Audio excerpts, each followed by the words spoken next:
Welcome to the Rise of the Trades podcast, the show dedicated to helping you to build, grow, and scale your trades or construction business. All rise for your host, Craig Wilkinson. In this episode, I'm going to be teaching you the 5 pillars to growing a business the right way. A business that is going to give you more time, more profit, and more freedom. I'm also going to share with you the classic mistakes that I've made over the years, and I'm sure you'll be making some, if not all of these yourselves, that are stopping and preventing you from achieving more time, more profit, and more freedom in your business and in your life. But before we go there, I'd first of all like to start off by saying a massive thank you for listening to my Rise of the Trades podcast, where, as you know now, we give away free marketing and business coaching to help you to grow and scale your trades or construction business. And if you're here for the first time and you're a new listener, could I please ask you to consider hitting the follow or the subscribe button now so you never miss out on any future knowledge. I first set up my joinery business way back in 1994.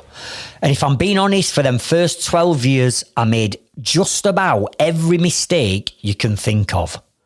And I genuinely believe that listening to this podcast right now, you're going to realise that you're making the same classic mistakes that I've made and thousands of other business owners have made. And there's absolutely no reason why you should be making these mistakes. Now, when I first set up my business, nobody ever taught me how to build, grow, and scale a profitable, successful business that were going to take care of me and my family for the next 40 years. Nobody showed me that. I were a great joiner, I were great at what I did, and I just built my business based on these facts. Number 1. I thought that growing a business relied on generating more leads. Because if I could generate more leads, that would mean I've got more work. And the more work that I've got means I've got multiple jobs running. And the more jobs I have running, the more profit I'm going to make. The more vans I have on the road, the more profit I'm going to make. The more staff, the more team, whether that be on site or in office I have, the more money I'm going to make. The bigger offices where I can cram all this team into, the more money I'm going to make. And I'm telling you now, that is not how it works. You couldn't be further from the truth. And what we've got to know and learn is there's 5 pillars that you've got to put into your business to make sure that you do not become what I used to be, which is that busy fool, a prisoner in my own business where I felt trapped and where my business is controlling my cash flow and my time. And if you don't put these 5 pillars in, I guarantee at some point in the growth of your business, you are going to feel like I did back then, which is like, do you know what? I've just had enough of this. I'm going to throw in the towel. I can't cope. My team are cocking up. I'm not making profit. My customers are constantly whinging and moaning. Materials aren't being delivered on time. I'm generating tire kickers and time wasters for leads. I've just absolutely fed up to back teeth and I've had enough of this shit. And that's exactly what I thought. But the only reason why I was thinking that is I've been winging it. I've been winging it for 12 years, thinking the more jobs I had on, the more staff, the bigger the offices, the more vans, the more money I'd make. And it doesn't work like that. So I want you to grab a notepad and I want you to grab a pen. And I want you to follow me through these 5 pillars to profit. And this is how you set up a business. This is the backbone of every single business, regardless of trade, industry, sector or profession. If you don't get these 5 things right in your business, you will be winging it and you will at some point feel like your business is controlling you. People ask me all the time, Craig, tell me how you did it. Honestly, how did you go from being that busy fool joiner to achieving what you've achieved today? how have you done it? Give me the magic pill, give me the silver bullet, I'll take it right now. And when I tell them what I did, they look at me gone out, because what I did is pillar number 1. So write this down. The most important thing in your entire business is pillar number 1, and it's the thing that changed the game for me. It's the thing that changes the game for all my inner circle members. Even though you might not buy into it right now, this is the thing that's going to do it for you. Pillar number 1 is mindset and personal development. You see, for you to be able to build and grow and scale your business, you first of all got to build and grow and scale yourself. You've brought your business as far as you can with the knowledge that you've currently got. So for us to start to scale, we're going to need more knowledge. But when we start taking this knowledge on board, we've got to trust the process and believe and understand that these new strategies are going to work. And that is a big, tall ask and order. Because when I say to some people, right, I want you to go away and do this and this and this and this, they'll say, Craig, I've tried it. I've tried that in the past and it backfired. I've tried that in the past, it didn't work. I've tried that in the past and it lost me money. I've tried that in the past and it cost me loads of time. I get that, but that's because you didn't have the right strategy. So mindset and personal development works like this. Number 1, we've got to work on shifting and changing your mindset on how you are thinking and behaving. Because you've programmed yourself over all this time to act and behave and run your business a certain way. Now, I'm not saying that that's wrong because it's brought you to where you are today, but it's certainly not going to get you to where you want to be. So we have to have a new approach, and that starts off with a shift and change in your mindset and how you've conditioned yourself to behave, to work, and to take action on. And for some of us, we've fallen into a bit of a rut. We've now got a negative mindset. We've now got a mindset that's not willing to perform, that's not willing to put the time and put the effort in. For some of us, we've started falling out of love with this business because it's been too much stress and hassle. So our mindsets have been affected. And along that journey, we've picked up so many bad habits of how we're running our business that we've got to recondition your mindset and put in a growth mindset. But to do that and to start to make that shift and change, there's certain things that you need to do, which is where personal development comes into it. Because I believe that for some of you, you're not looking after yourselves. You've got no me time. You don't invest time into yourself and your own fitness, your health, your well-being. You don't invest time into developing yourself. For some of you, you will have had a hobby before you started this business. You might have played football with the lads, you might have gone to the gym, you might have gone fishing, whatever you're doing, and all of a sudden, your business has taken over your life and you no longer get time to do simple things like hobbies. And you've started neglecting yourself. You might have been putting weight on, you might have been smashing 6 bottles of Peroni down your neck every night or knocking yourself out with a bottle of wine every night to numb that pain, but you've let yourself go. And how can we build and grow and scale a business to heights that we've never been to before if we're not even looking after ourselves, our energy, our mindset, our health, our diet, our well-being?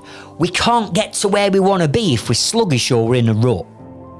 So when I work with my inner circle members, the first month we spend a whole month working on the most important part of your entire business, which is your mindset and your personal development. Because you cannot get your business to where you want it to be how you are today. Something's got to shift and change in you.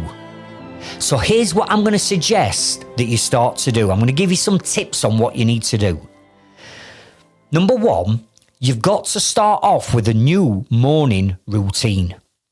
Now, I've got a strict and regimented morning routine that I share, and I'm going to put that into a dedicated podcast in itself, because my daily routine is like a military operation, because I invest time into me, my mindset, my health, my well-being. Why? Because I need to stay at the top of my game. Why? Because I want to dominate this game. Why? Because I'm number one. I get over that finishing line first. And if I'm not investing and looking after myself, I can't make the decisions. I haven't got the motivation levels. I haven't got the drive, the passion, the determination to take my business to that next level. So I have a strict morning routine. I'm not going to cover it all now, but I get up at 4:30 a.m. every morning, no alarm clock needed. My why, my passion, my drive, my determination gets me out of bed in the morning. So you need a morning routine. What's going to shift and change for you each morning? Number 2, I'm going to suggest that you start listening to 2 types of content. Number 1 is motivational content.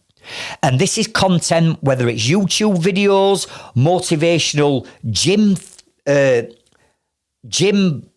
playlists on Spotify, music. But come on, there's only you that can fire yourself up. There's only you that can motivate yourself. You've got to get motivated if you're going to scale your business. You can't scale your business with the energy levels that you've got now.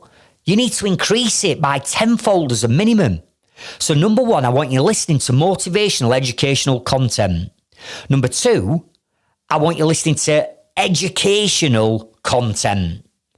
And this is content exactly like you're listening to right now, where you're going to consume content that's going to help you in your business and in your life and not hinder you. So listening to educational content like this, again, on things like YouTube or Spotify, podcasts, videos, going to see motivational speakers or other coaches like me at my live events. But if we can get motivated, we can then take action on the new knowledge that we're learning. But you can't have one without the other, because if you're motivated to high hell, but you're not learning new knowledge, you're just going to coil yourself up like a spring. You're going to have all this energy, but your business is never going to move forward because you're not implementing new knowledge. Likewise, you can't have new knowledge without motivation, because you might be consuming this knowledge right now, but if you're not motivated to get off your arses and go away and take action with it, nothing's going to change. So you need 2 types of content: motivational, educational. The third thing you need to consider doing is spend some me time on you.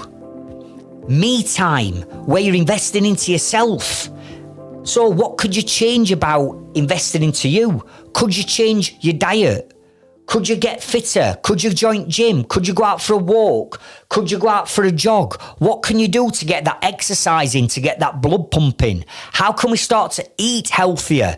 Can we stop knocking 6 bottles of Peroni down each night and start knocking ale on head, even if it's just during week? Because all that lot is affecting your motivation levels.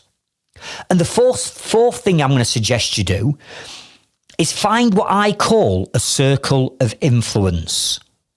And what I mean by this is, who are you hanging around with?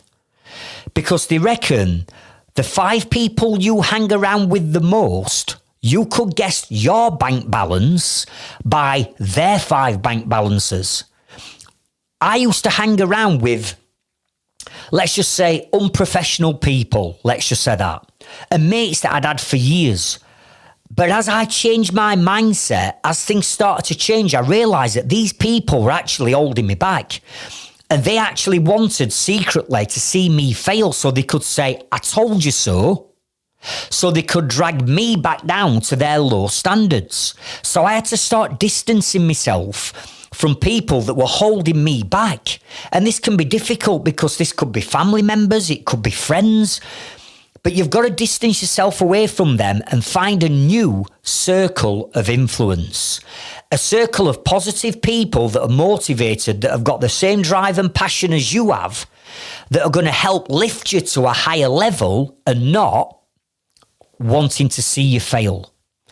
And those 4 things are what I'm going to suggest you start to work on right now. Because if we don't get this right, pillar one, there's not a cat in hell's chance that you're going to be able to grow your business and reach your full potential. So, what are you going to improve about your mindset and your personal development? I want you to write that down, and I want you to start to take massive action, because the key to your success lies within you. But if you're not pumped up, if you're not fired up, if you're not motivated, if you've not got a purpose and you've not got a why, you've got not determination to succeed because your business is crushing you of all that energy, you've got to make that shift and make it now. Pillar number 2, cash and finance. Do you know the numbers in your business? Because with working with thousands of people, the vast majority of people haven't got a Scooby-Doo what the numbers are in the business. They don't know what the gross profit is, the net profit, the retained profit, the break-even figure, the balance sheet, the cash flowing. They haven't got a clue. So here's what you need to do in pillar 2. You need to work out what is your most profitable product or service that you offer. What is the thing that makes you the money? Because what is the point of going to work one day and earning 500 quid and then going to work the following day and doing the same and putting the same amount of graft in, 8-9 hours, and earning 175 quid? What's the point in doing that? Surely you want to earn 500 quid plus every single day. Well, that comes down to knowing the numbers in your business. So pillar number 2 is, what makes you the profit? There is no point in you going out there and selling products or services that you either break even on or, even worse, lose money on. What's the point of doing that? You're in the business of making money. So you've got to understand what products and services make you the money. Now, let me give you an example of me being that busy fool. Because I'm a bench joiner by trade, back then in the day, I had a 2,000 square foot joiner shop, so we used to manufacture doors, windows and stairs. Because I were a good joiner, I could also do first fix and second fix. Because I were a good joiner, I could build you a house or a loft conversion or a basement conversion. Because I were a good joiner, I could do roofing or guttering, put your decking down, or even put your fence panel up. And because I could do all that, guess what I did? I did all that. And that's what made me into a busy fool. Because 1, I wasn't making the profit. And 2, you cannot systemize a business where you're doing everything and offering everything to everyone. It's impossible. So when I started looking at the numbers in my business, it materialized that actually loft conversions made me the maximum amount of net profit. So what I started to do is get all my marketing together to start to promote and advertise loft conversions. And knowing that all I were going to be selling day in, day out, 52 weeks a year were loft conversions, made me realise that if I wanted to make profit in my business, I had to sack off the extensions. I had to sack off the roofing. I had to sack off the joiner's shop. I had to sack off the fence panels and the decking, because that didn't make me profit. What made me healthy net profit was loft conversions. So you need to decide now and start looking at the numbers. And if you're offering multiple different services, what makes you the money? Understand that, and then we're going to market the hell out of that product or service. So every day you leave your house and you get in your van, or every day your team get in one of your vans and they go to one of your jobs, you are maximising your profitability because you understand the numbers in your business. So my question to you now is, what are you going to go away and start to do? Because if you don't know what things like gross and net profit are, and you're supposed to be running a business to make your money, how the hell can you do that if you don't know numbers? So my suggestion would be to get a meeting with your accountant. Speak to your accountant, get a meeting, whether it's a Zoom meeting online or face-to-face. Sit down with them. Don't be embarrassed and say, look, I don't understand this, and this in my business. I need you to explain it to me in layman's terms, not accountability spiel that I don't understand. Explain it to me so I get it, and then help me identify what is the 1 or 2 products that make me a shitload of money. And when you know what that is, we move on to pillar number 3. And pillar number 3 is creating your marketing and your attract strategy. Now, think about what I've said at the beginning of this podcast. I want you to imagine you building this business from scratch, from the ground up, and not looking at the business as you've got right now. Because if you were to rebuild your business again from day one, you would do things differently, because you'd avoid those mistakes that you've made. You've got more knowledge, you've got more wool on your back, so you build your business in a different light. And this is exactly what these 5 pillars are designed to do. Building the business so the backbone of the business is in, and you never end up being in that busy full period that I used to be in. Now, let's just rewind and recap. So far, number 1, we've now got a growth mindset. We're fired up, we're motivated, we've got a spring in our step, we're opening this mindset up to new knowledge and new learnings, and we're taking that new information and that new knowledge and coaching in. Number 2, we've identified that this particular product or this particular service is the thing that makes me the most amount of profit, and therefore I'm going to sack everything else off over a period of time. I'm going to filter out all the stuff that doesn't make me the money, and I'm just going to be fitting this product or this service. So pillar 3, creating your marketing and attract strategy, is where you're going to create all of the marketing content that's now going to start to attract a specific type of customer to you that's going to buy that most profitable product and service. And I'm guessing right now that your marketing strategy and your attract strategy isn't quite working out for you. And what I mean by that is you will be marketing your business and marketing loads of different products and services. And again, we've already established that some of them aren't making you profit. So you're marketing the wrong things, and you're marketing to the wrong target market.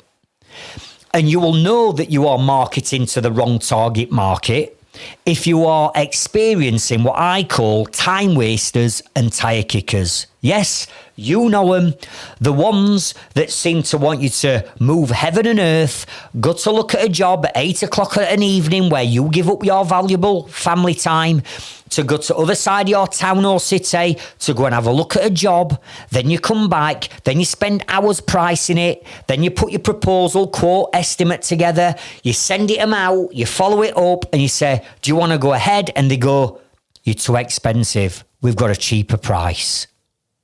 I mean, what the hell are you doing by even giving them the time of day in the first place?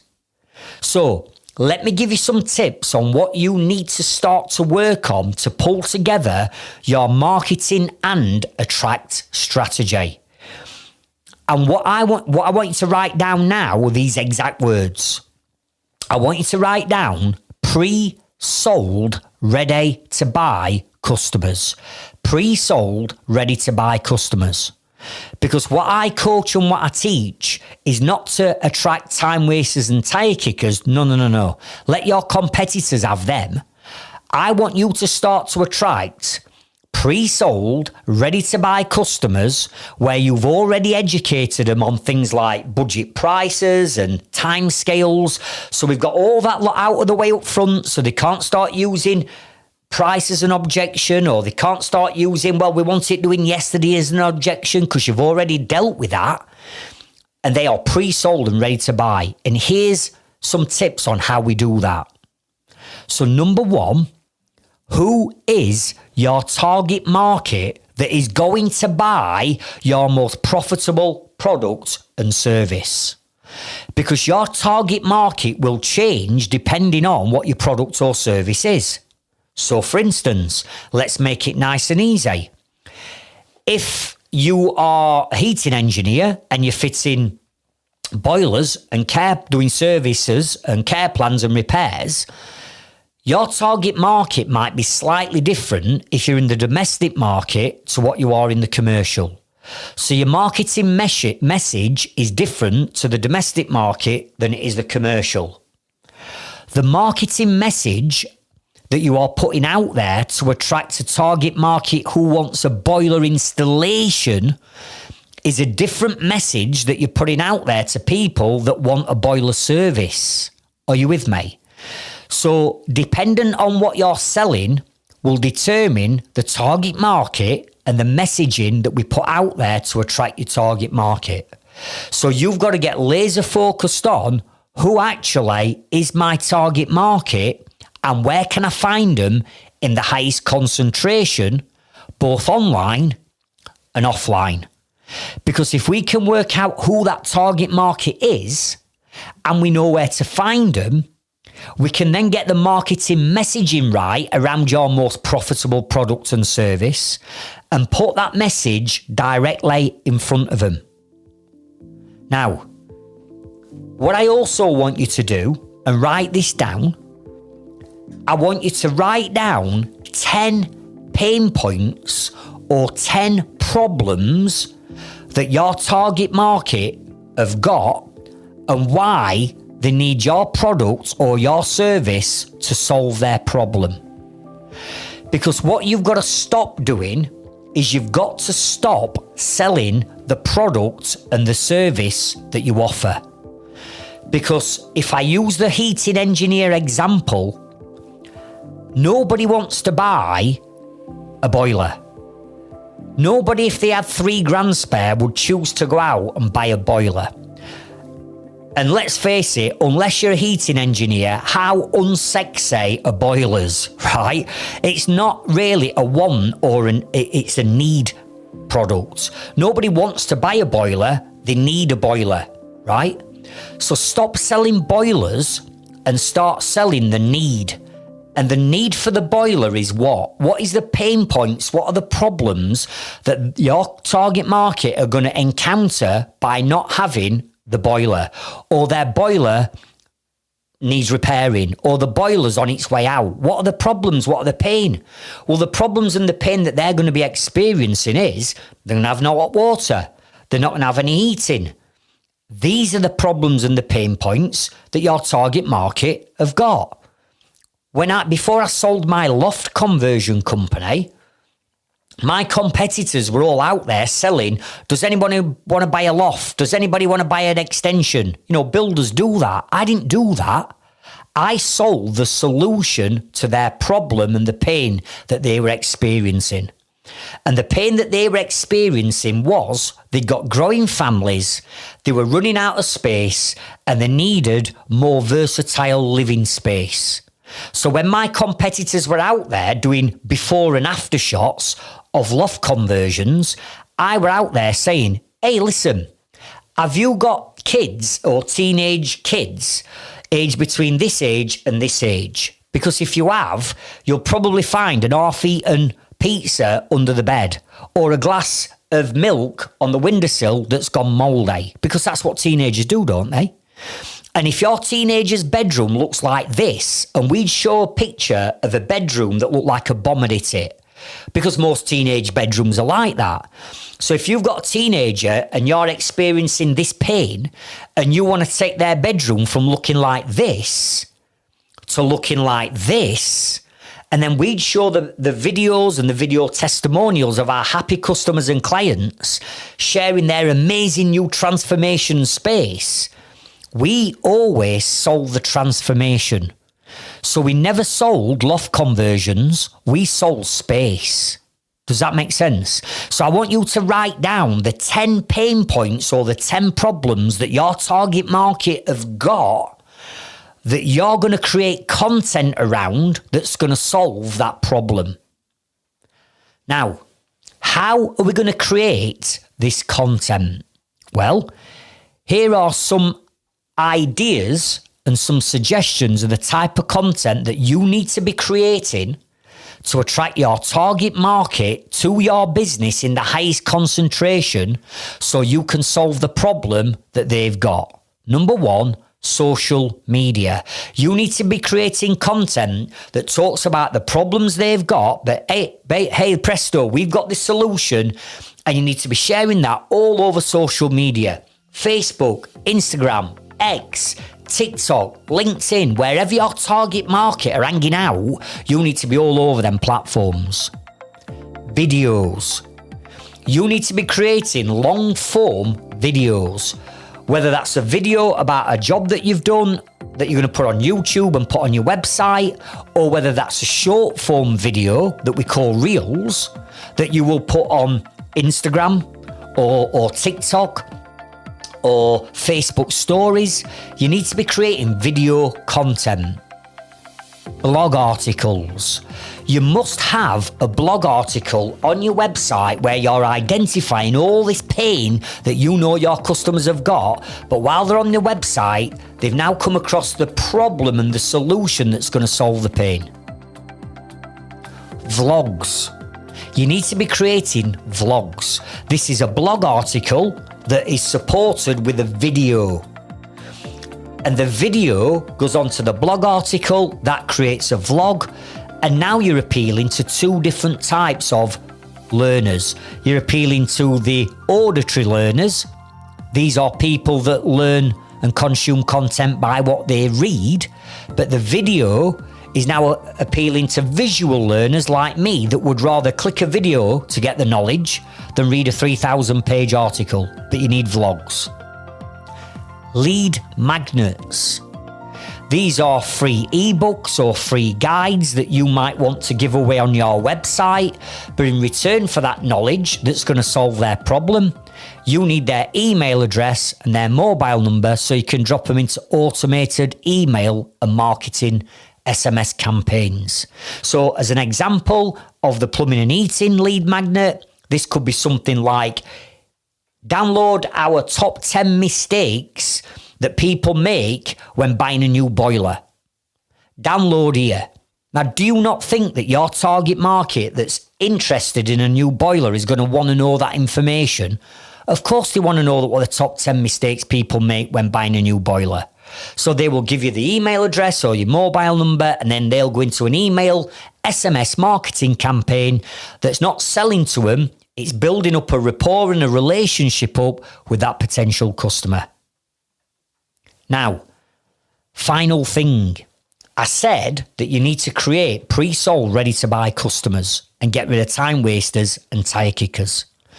So the final part of this strategy is, in that content that you are sharing, you need to link a URL link that sends people to a vetting form. Let me say it again, a vetting form or a pre-qualifying form.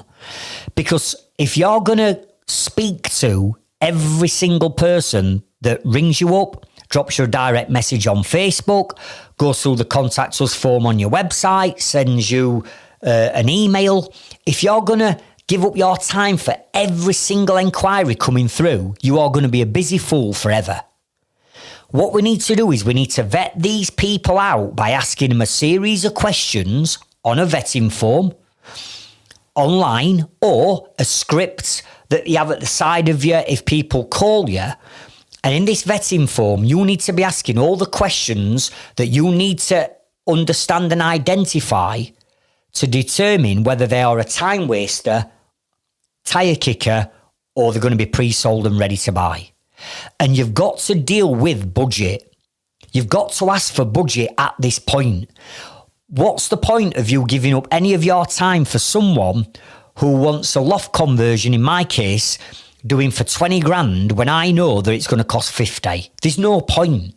So you've got to have the conversation about budget in the vetting form or on the phone when they ring up. And if they can send you any photos or videos of that potential job so that you can see what you're up against before you give up your valuable time to go out and see them, then even better. And this can be done simply through WhatsApp, or if you build vetting forms like we teach you how to do, they would upload the video or the images through your website vetting form that comes into your inbox. Okay? So, what actions are you now going to take away to attract more profitable leads that have been vetted that are now coming into your business? Because if you think about this, we've now got the right mindset to implement new strategies. We've now identified what products and services make us the money. We've now got the marketing laser focused on attracting those target market that want to buy my most profitable product and service, and we're vetting them in the first place, in the instance. Now we've got pre-sold, ready to buy leads coming into our business. Now, this leads us over to pillar number 4. And pillar number 4 is called systems and procedures. And what I mean by systems and procedures is this. Imagine your existing business now with the systems or the software or the apps or the tools that you've got behind the scenes that are running your business. And if I were to turn that new marketing tap on and start funneling pre-sold, ready to buy customers into your business, and we were to 10 times the amount of leads every week coming into your business, which is easily done. It's easily done. We can do that. But if we were to just 10 times the leads coming into your business, that means you've got 10 more leads to deal with every week, 10 times more jobs to go out and survey, 10 times as many jobs to price, 10 times more jobs to create quotes or estimates and email out, 10 times as much labour to organise, 10 times as much materials to order, 10 times more customers to communicate and look after, 10 times more invoicing and bank reconciliation to do. How the fuck are you going to cope with all that lot if you haven't got the right systems and procedures in place within your business? You can't. You can't cope because you'll be staying up till 2 or 3 o'clock at night doing your quotes and your paperwork and your invoicing because you haven't got the right systems and processes in your business. So pillar number 4 is you've got to put the right systems in your business so it can cope with the amount of leads that are going to come through your business. Because if you're manually having to do everything, if you're manually having to answer the phone, manually having to respond back to emails, manually having to respond back to direct messages on WhatsApp and Facebook when we've got AI bots that can do all that, if you're manually having to do all your own quotes and you're doing all your own pricing when we've got pricing software and proposal software that can do all that for you, if you're manually having to duplicate data and taking information from customers and putting it into your quotes and then putting it into QuickBooks or Xero, and you're doing all this manual entry, when in actual fact all that lot can be systemised and automated, you're going to be a prisoner in your own business forever. You're never going to be able to get your time back. So, what systems do you need to start to look at and work on and put in place in your business? What systems do you need? And a tip on how to work this out is I would look at your what we call customer journey. And that is looking at all the steps that come into your business from the lead coming in to what happens next. Well, the lead needs vetting, okay? What happens next? Well, if that lead has been vetted and they're pre-sold ready to buy, we need to then go and book an appointment to go and do a home or site survey. Okay, then what happens next? Then we put a price together. Then what happens next? Then we put a proposal together. Then what happens next? We send it out. Then what happens next? We make a follow-up call. Are you with me? So each one of them steps, you need to process out from the lead coming in to the end of the project being finished and the 5-star review being left and your referral strategy kicking in at the end. All that lot needs processing out, mapping out step by step. Now, a couple of pieces of mapping software. Go and check out Lucid Chart, or if you're using canva.com, go and check out their new whiteboards because you can map everything out on whiteboards. That's what we do. We use canva.com to do all the flows and all the mapping out of everything we do in all my businesses. We use canva.com, okay? So you need to flow it out. Then what I would do is I wouldn't necessarily start at the beginning of the customer journey, which is when the lead comes in. What I would do is I would say to myself, right, I need to start on one of these two areas on systemizing this part of the business. Number one, I'd say, right, what system, if I put in place, will give me the most amount of time back? So I'd look at that flow, I'd look at that process that you've got to go through in your entire business, and I'd look at it and go, out of everything I do there, which one takes me the most amount of time? And hypothetically, you could say, well, actually, it's pricing the job, putting the proposal together, putting the terms and conditions together, sorting out the deposit and sending all that lot out to a customer. Okay, if that's the most time-consuming part of your business, what systems can we implement that solves that part of the business to get the maximum amount of time back? Or, number two, I'd look at it and I'd say, right, what is going to give me the biggest financial gain? Because let's face it, everything that you do in your business comes down to two things, time and money. So what can we do to get the most amount of time back? But what can we do to maximise profitability? So an example of this could be, well, actually, Craig, I don't take deposits. I don't take interim payments. I'm that busy that I get to end at job and I don't even remember to invoice my customers. So it might be 6 weeks late before I send them an invoice. Okay, how's your cash flow? It's shit. My cash flow's shit. Right, get your fucking invoices paid quicker then. Stop dicking about. Let's start taking deposits up front. What do we need to do that? How can we put interim payments in place so we've always got more money off the job than we've actually done? How can we make sure that you get paid on the final day of the job by turning your mobile phone into a card terminal and getting payment at the end of the job, which automatically then creates you an invoice and sends that invoice out to your customer without you doing anything? That would speed up your cash flow, would it not? Yeah, right, get on with that then. Are you with me? So look at your systems as time and money. The system that we use in all of our businesses is a system called Leadzilla. Leadzilla will look after everything I've just said and a heck of a lot more, and we'd recommend using Leadzilla as a software that would look after all of that for you.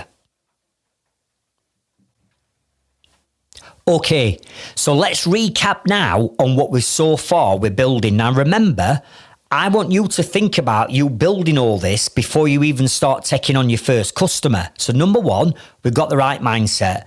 Number two, we're going to sell this product or this service because we know that that's going to maximise profitability.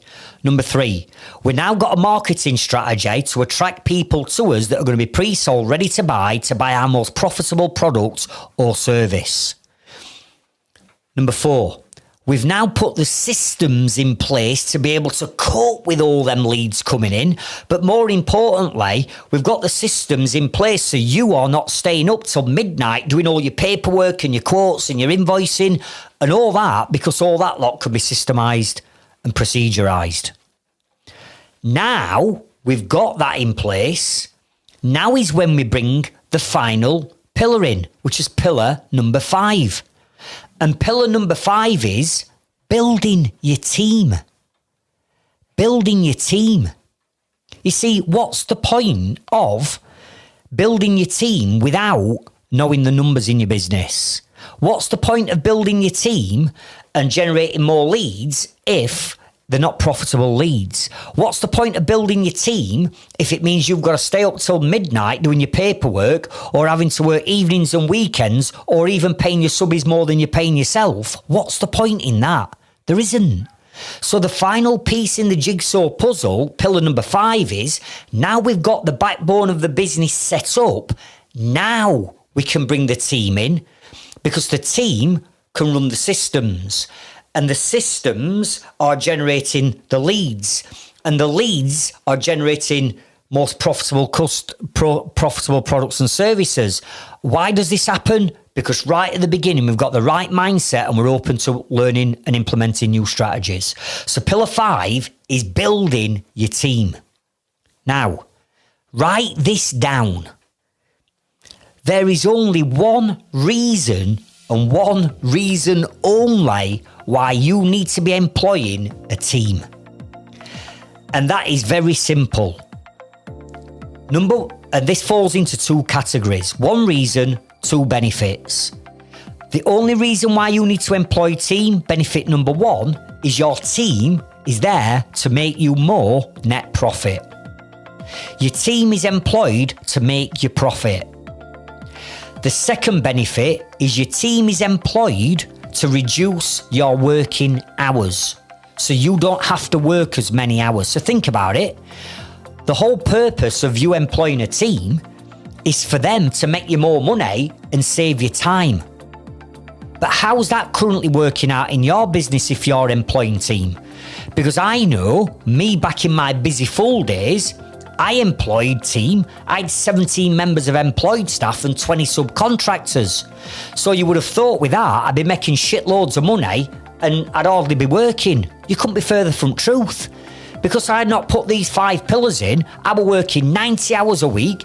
I'd got cash flow problems.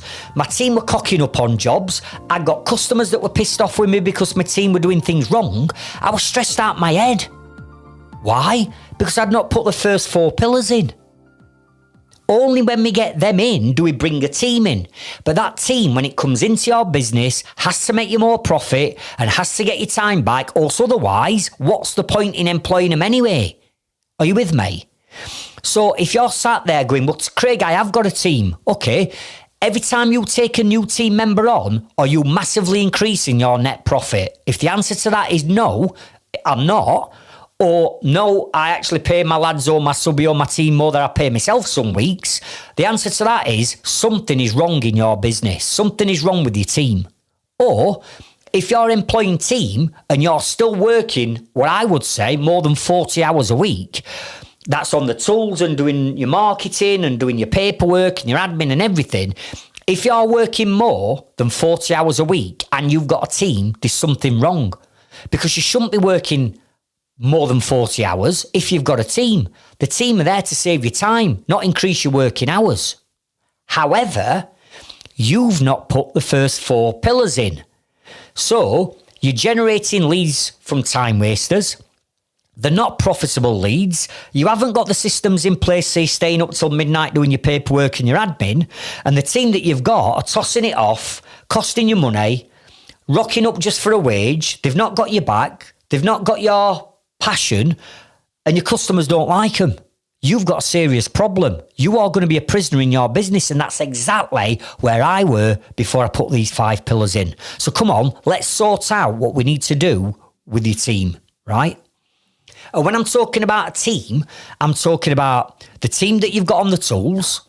I'm talking about your office staff, whether they are full-time or part-time. I'm talking about subcontractors. And I'm even talking about people like freelancers, maybe like a virtual PA that you might bring into your business, okay? That'd be a freelancer.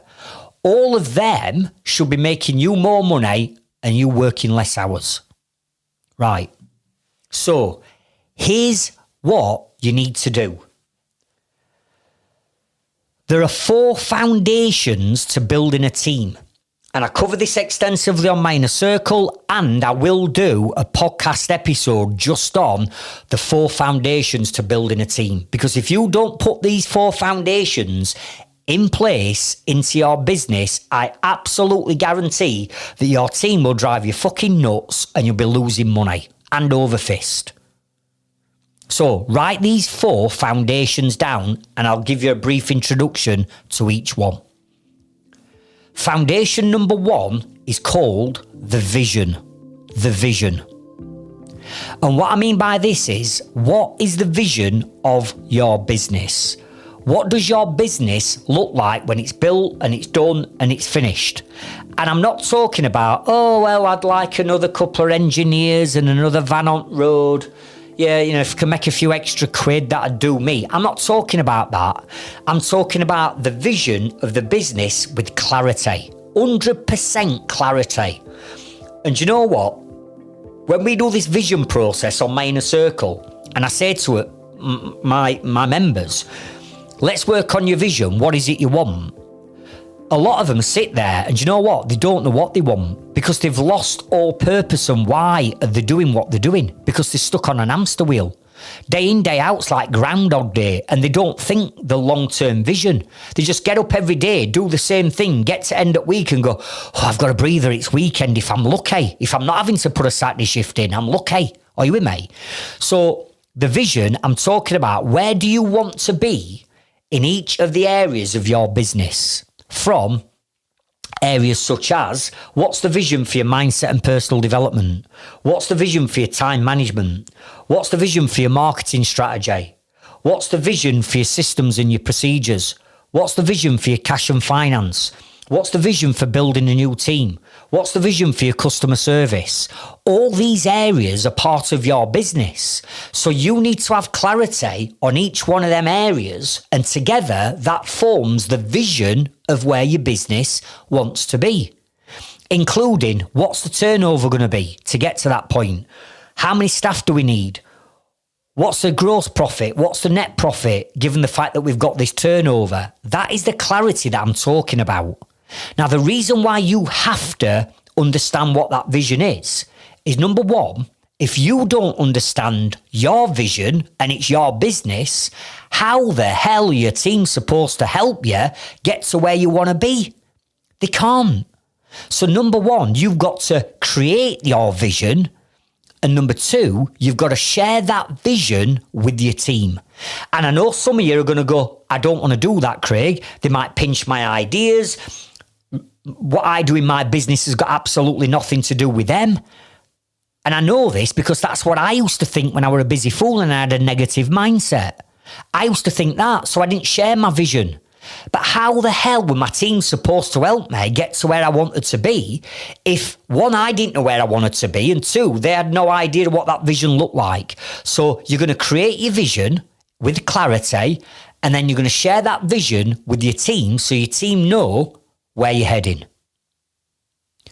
The second foundation is called mission. The mission. And the mission is the how are we going to achieve the vision? How are we going to get there, Craig? What do we need to do? So you need to work out, if that's the vision, there are certain things that we're going to have to do in this business. There's certain things that I need to put in place. I might need a new website to generate more leads. I might need a vetting process. I might need to start putting the systems in place into Leadzilla. I might need to get to grips with my numbers. Are you with me? These are all things that need to be implemented and put into your business as stepping stones to help you get the vision. If you don't know how you're going to get there, how the hell does your team know what they're supposed to do to get you to that vision? Because you haven't shared the mission with them. So foundation 2, I want you to create the mission. All right, what's the plan? What are the steps I need to achieve that vision? And then I need you to share that mission with your team so they've got clarity of what's going to happen in the business. Foundation number 3 is called culture. And what I mean by culture is, you as the business owner, you've got certain values and morals and standards and standards of workmanship. You've got them in abundance and you bring them to your business. But I'm guessing some of your team haven't got the same values and morals and beliefs and standards of workmanship than you have. So don't you think it's up to you, the leader of the business, the captain of the ship, to actually explain the culture that you want people to behave like in your business? Because if you want everybody to behave like you, you've got to explain the culture to them. Because if you don't, they will behave like they want to behave in your business, and you cannot let that happen. Because you will end up employing what I call bad apples in the barrel, and these bad apples in the barrel are negative team members that don't give a flying fuck about you or your business. They don't give a shit about your customers. They rock up from with a wage, or Monday morning you get a text message from them. They're knocking on a Monday morning because they've gone out and got pissed up on a Sunday night, or they're drugged up, or whatever it is they are. Do you really want them people working for you? Because I don't. So if you don't set the culture and how you want people to behave, and set the positive culture in your business, and get everybody singing from that same hymn sheet, you're going to end up with problems, because you're going to end up with bad apples that are going to poison the good members of your team, because their values and morals and beliefs aren't aligned with yours. So number 3 is culture. Foundation number 4 are what I call rules of the game. Now, what do I mean by rules of the game? Okay, let me give you this as an example. I follow football. Okay, you might not be into football, but let me just use it as an example. I follow football, and Yorkshire's number 1 football team and future Champions League and Premier League title topping winners, Sheffield United. Okay, I know you're all laughing. I get that.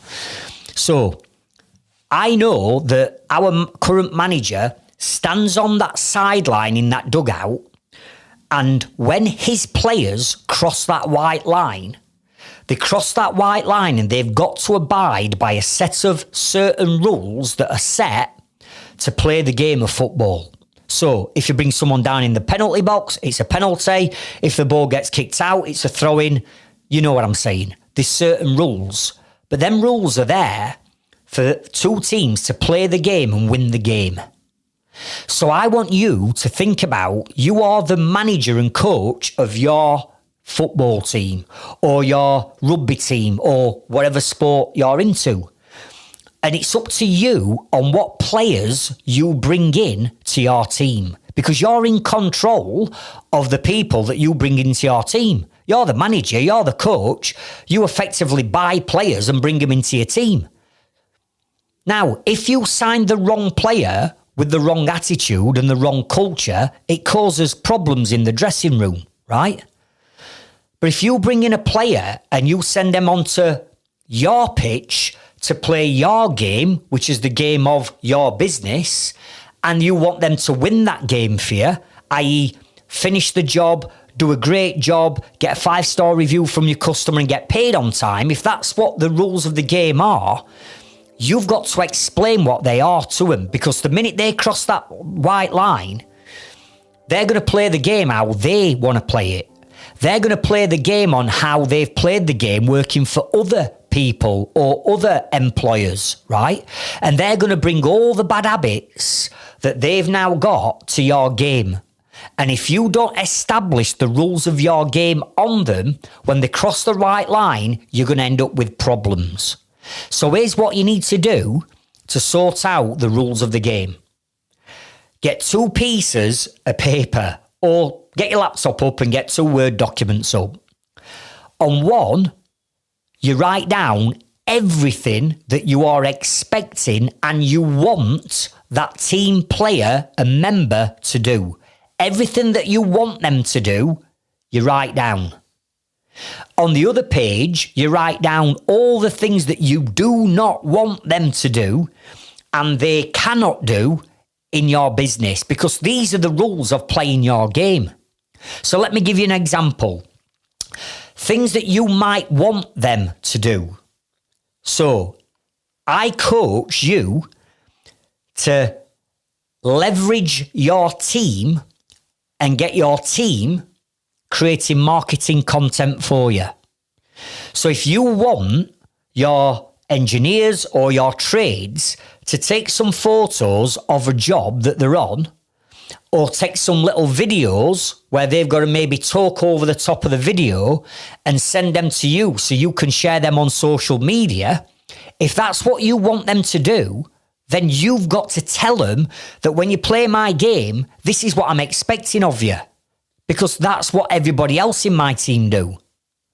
Likewise, if you do not want your team to have delivery tickets, newspapers, Costa Coffee, McDonald's cups, all flying around your dashboard, or flicking tab ends on your customer's front lawn, if you do not want them to do that, you've got to tell them.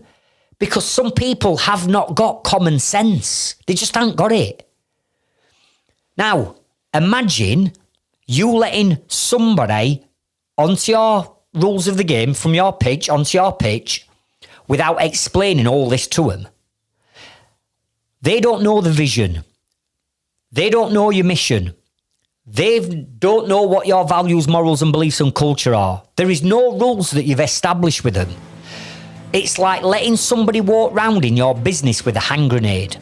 And at any one time, they could pull that pin out of that hand grenade and boom, you got grief. That could be the grief from a complaining customer. That could be they've cocked up on a job and they've done something wrong that's now cost you money. That could be that they've walked off a job and they've had enough and they've left you in shit. So now you've got to go on a Saturday morning and put their job right, so it's costing you time. But if you don't take that hand grenade off them right up front by establishing these 4 foundations to building a team, you are going to end up with a team that are all singing from different hymn sheets, that have all got different cultures, that have all got different work ethic, that have all got different standards, and you're bringing them into your business to make your money and save your time. That's never going to happen. Never.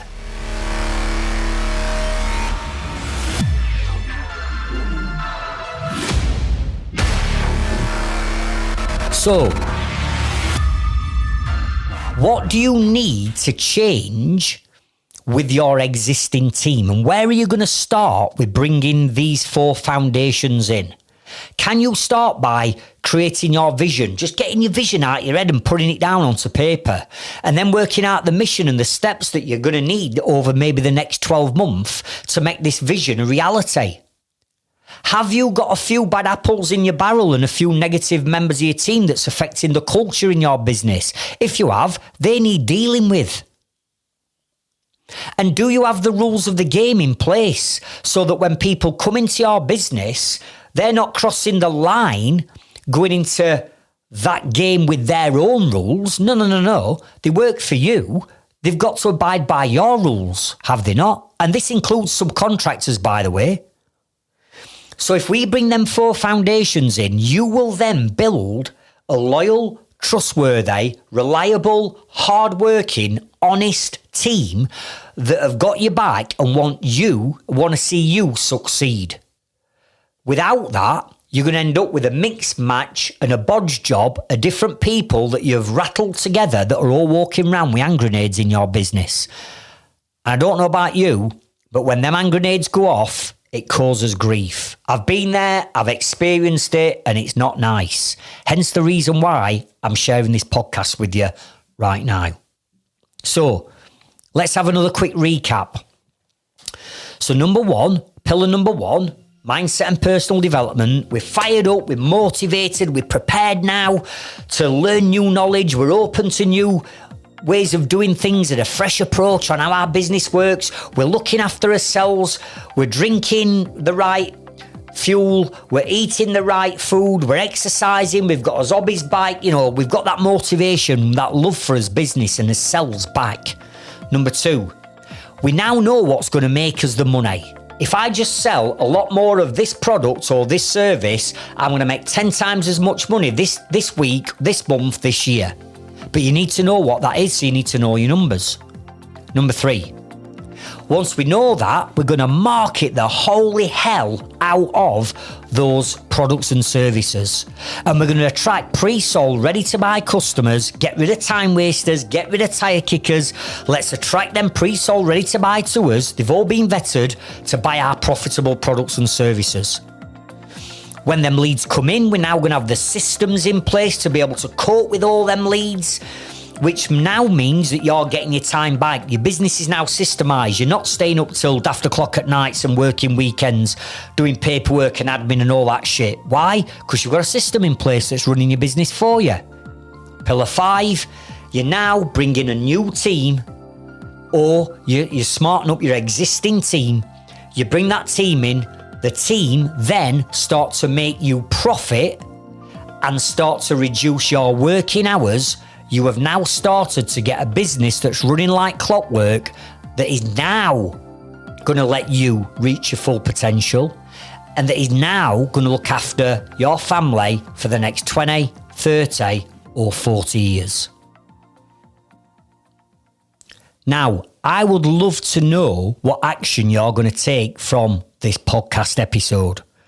So what I'm going to ask you to do is jump into our Facebook group, and a link to that Facebook group will be around the description.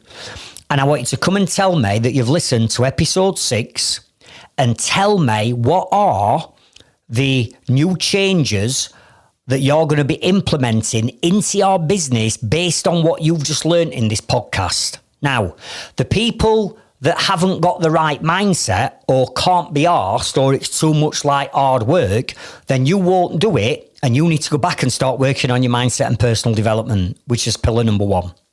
For the people that have got to the end of this and thought, do you know what, Craig, you're right. Some of this I do need to implement into my business and I need help. Right, tell me then. I can't help you unless you tell me, which is why I'm saying, if you go into our Trades Freedom Club Facebook group, tell me what podcast episode you're listening to, tell me what help and support you need. Me and my team will come back and we'll help you. So head over to our Trades Freedom Club Facebook group, tell me that it's episode 6 you've listened to, and tell us what you're going to do to implement these changes. And if you need any more additional help and support, leave it inside the Facebook group.